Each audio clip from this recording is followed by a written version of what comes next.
Orissa rail हादसे में मरने वालों की संख्या 280 पहुंच गई है। वहीं 900 से ज्यादा यात्री घायल बताए जा रहे हैं। ये आंकड़ा अभी और बढ़ सकता है। 2 जून की शाम जब उड़ीसा में हुए रेल हादसे की खबर आई, तब एक मालगाड़ी और एक एक्सप्रेस ट्रेन की टक्कर की बात सामने आई थी।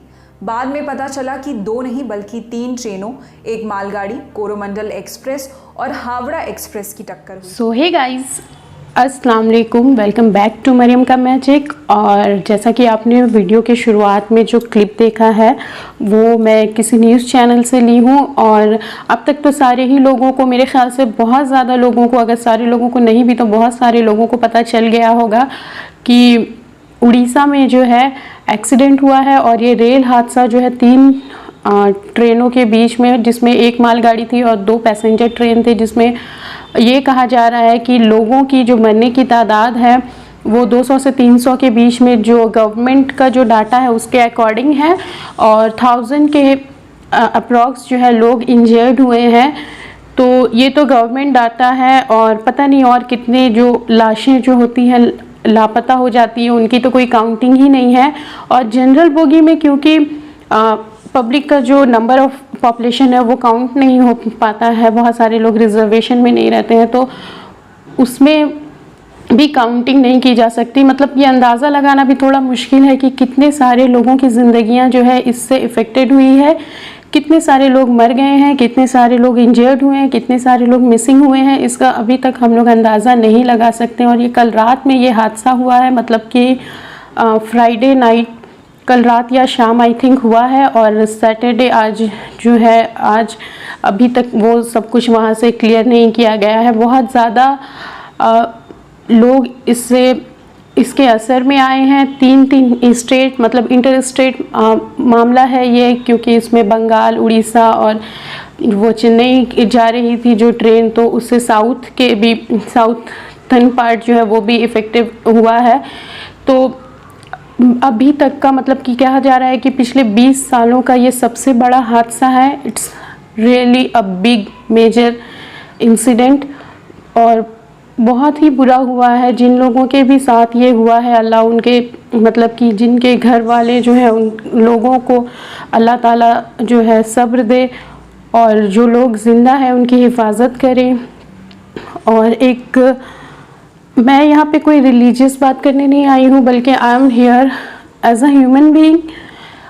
अगर एक इंसान को, किसी इंसान को तकलीफ़ में देख के दूसरे इंसान को कुछ फ़र्क नहीं पड़ता है, तो मेरे ख़्याल है कि फिर वो इंसान कहलाने लायक नहीं है। और हम सारे लोग, आई नो ये मेरा जो है मेरे व्लॉगिंग का पार्ट नहीं है, लेकिन जाहिर सी बात है, हमारे मुल्क की, हमारी कंट्री की बात है। हमारे कंट्री में इतना बड़ा हादसा हुआ है तो हम सारे लोग ज़रूर ही उसका असर हम पे होगा।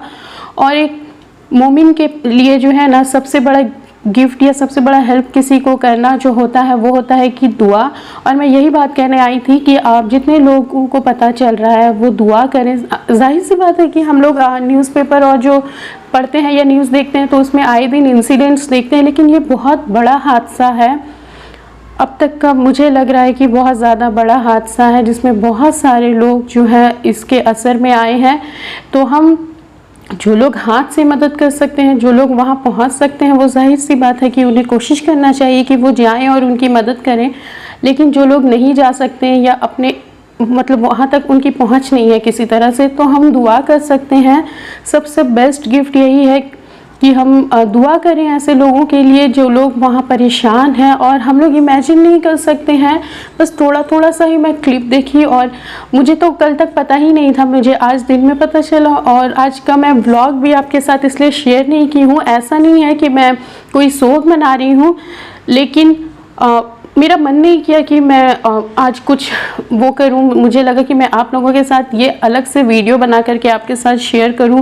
और जिन लोगों को नहीं पता है कि उड़ीसा ट्रेन हादसे में क्या हुआ है, कितने लोगों को जो है उस पर, कितने लोगों के साथ इतना बुरा हुआ है, कितने सारे लोगों की ज़िंदगियाँ इससे असर अंदाज हुई हैं, और कितने सारे स्टूडेंट होंगे और कुछ लोग अपनों के पास जा रहे होंगे, पता नहीं कैसे कैसे मामलात होंगे, और वो सारे लोगों की ज़िंदगियां अचानक से ख़त्म हो गई। और जो सबसे ज़्यादा इम्पॉर्टेंट बात मैं आप लोगों के साथ करने वाली हूँ, सबसे पहली चीज़ तो ये है कि हम सबको दुआ करनी चाहिए सारे लोगों के लिए कि जो बच गए अल्लाह उनकी हिफाजत करे, और जो जिनकी मौत हो गई है अल्लाह उन सबको कब्र के अजाब से और जहन्नुम की आग से बचाएं। और जितने लोग परेशान हैं, अपनों को ढूंढ रहे हैं, क्योंकि सबसे बड़ी चीज़ होती है ढूंढना, वहाँ जा कर के अपनों के बारे में पता करना। जो उस जगह पे होंगे ना, बस वही जानते होंगे कि ये क्या मरहला होता है। हम लोग इस चीज़ को इमेजिन भी नहीं कर सकते कि अपनों को जाके उस जगह पे फाइंड करना कितना बड़ा मतलब प्रॉब्लम है, कितनी बड़ी उनके लिए इशू होगी कि वो कैसे अपनों को खोज पाएँ। तो उनके लिए आसानी हो, ये दुआ करें हम लोग। और सबसे इम्पॉर्टेंट बात जो मैं करने वाली हूँ वो ये है कि ये बिल्कुल सच है कि ये एक हादसा, बहुत बड़ा हादसा है, जो पिछले 10-20 सालों की रिकॉर्ड में एक बहुत बड़ा हादसा ट्रेन का जो है हमारे यहाँ हुआ है, हमारे कंट्री में हुआ है। लेकिन दोस्तों, क्या आप कभी इमेजिन किए हो कि दुनिया का सबसे बड़ा हादसा होना बाकी है, और वो हादसा है क़यामत का हादसा, जिसके बारे में अल्लाह ताला कुरान में कहते हैं ना कि क़यामत एक ऐसा हादसा होगा कि जिसके बारे में कोई इमेजिन नहीं कर सकता है। अभी बस 3 ट्रेन टकराई है, और हम लोग उसका आप न्यूज़ में देखोगे ना कि ट्रेन की पटरियां जो है एक मतलब दूसरे ट्रेन के अंदर जो ट्रेन की बोगी होती है उसके अंदर तक घुस गई है। और वो इतना ही ख़तरनाक सा हादसा लग रहा है, जैसे कि टॉयज़ होते हैं वो अचानक से टॉयज़ को एक साथ टकरा दिया गया, उस तरह का लग रहा है। सोचिए क़यामत का जब हादसा होगा तो क्या हाल होगी। क़यामत के हादसे को हम लोग इमेजिन नहीं कर सकते। तो ये एक अल्लाह की तरफ से कुछ भी अगर बुरा होता है, जिसे हम बुरा समझ रहे होते, कुछ भी एक्सीडेंट हो रहा है, कुछ भी कोई हमारा करीबी मर रहा है, तो ये अल्लाह की तरफ से एक्चुअल में एक रिमाइंडर होती है। क्योंकि अभी हम लोग सेहतमंद हैं, अल्हम्दुलिल्लाह ज़िंदा हैं, हमारी सांसें चल रही हैं, तो हमारे लिए एक रिमाइंडर है कि हम अपने आखिरत का जो है जुगाड़ कर ले। और हमें इसे देख कर के सोचना चाहिए कि मौत जो है एक पल में आ सकती है। वहाँ कितने सारे लोग होंगे ना जो सोच रहे होंगे कि बस अब हमारा जो स्टेशन आएगा तो वहाँ से उतरना है, और फिर हमें एग्ज़ाम देने जाना है, हमें अपने दोस्त से मिलने जाना, अपनी फैमिली से मिलने जाना है, किसी को जॉब पे जाना होगा। और कोई ये नहीं सोचा होगा कि बस एक पल लगेगा और सारी दुनियावी मामले जो है ख़त्म हो जाएंगे।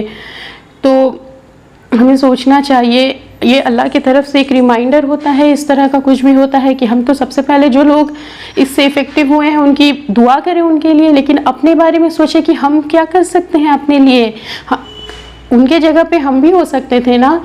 आज जो लोग मर रहे हैं उनके जगह पे हम भी हो सकते हैं, और कल हम होंगे उनके जगह पे। किसी भी तरह का मौत हो, मतलब कि मौत के बारे में सोचना चाहिए। और इस तरह के हादसों से ये सबक लेना चाहिए कि हम देखें कि हम क्या अमाल कर रहे हैं हमारे।